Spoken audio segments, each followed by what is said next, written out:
हिमालय की तलहटी में बसा एक छोटा सा गांव था, शांत, भोला और प्रकृति की गोद में पूरी तरह छिपा हुआ। वही रहता था एक उम्रदराज शिव भक्त, जिसे गांव वाले प्यार से बाबा नीलकंठ दास कहते थे। उसकी जिंदगी में न कोई परिवार था, न कोई बड़ी संपत्ति, बस एक टूटी सी झोपड़ी, एक तांबे की घंटी और पूरा जीवन भगवान शिव के नाम। बाबा का पूरा दिन ओम नमः शिवाय के जप में बीतता था। गांव वाले कहते थे कि बाबा का ध्यान इतना गहरा है कि कई बार पक्षी आकर उनके कंधों पर बैठ जाते, फिर भी उन्हें कोई एहसास नहीं होता। पर असली चमत्कार एक रात हुआ, वो रात जिसे पूरा गांव आज भी कांप कर याद करता है। उस रात पहाड़ों पर भयंकर तूफान उठा था, बिजलियां चमक रही थीं, पेड़ जड़ से उखड़ रहे थे और हवा में किसी अदृश्य ताकत की बेचैनी थी। बाबा अपने छोटे से दीपक के सामने बैठकर मंत्र जप कर रहे थे, शिव शिव शिव। आधी रात के करीब अचानक झोपड़ी की दीवारें जोर जोर से हिलने लगी, मानो कोई विशाल शक्ति बाहर से धक्का दे रही हो। दरवाजा जोर से कांपने लगा, छप्पर से मिट्टी झड़ने लगी। ऐसा लग रहा था जैसे कोई अदृश्य दैत्य झोपड़ी को उखाड़ फेंकना चाहता है।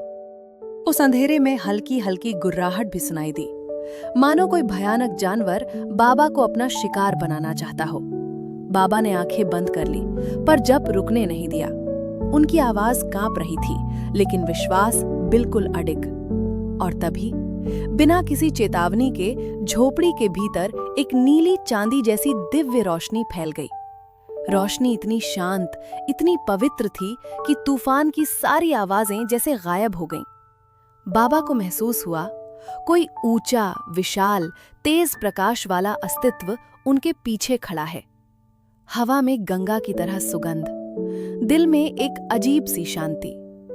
बाबा ने उस दिशा में देखने की कोशिश नहीं की, क्योंकि वे जानते थे भक्त जब पुकारता है तो भोलेनाथ अदृश्य रूप में ही सही, पर आ जरूर जाते हैं। रोशनी जैसे आई थी उसी तरह धीरे धीरे विलीन हो गई।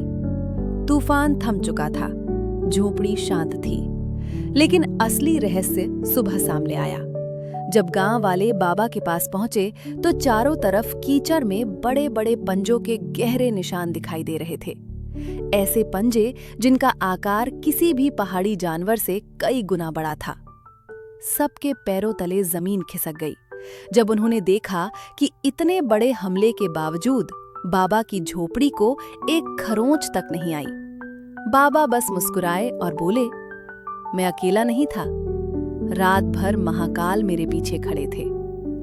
उस दिन के बाद गांव वाले उन्हें जीवित चमत्कार कहने लगे, और जब भी तेज हवा चलती लोग कहते, आज भी कोई अदृश्य रक्षक हमारे गांव की रक्षा कर रहा है।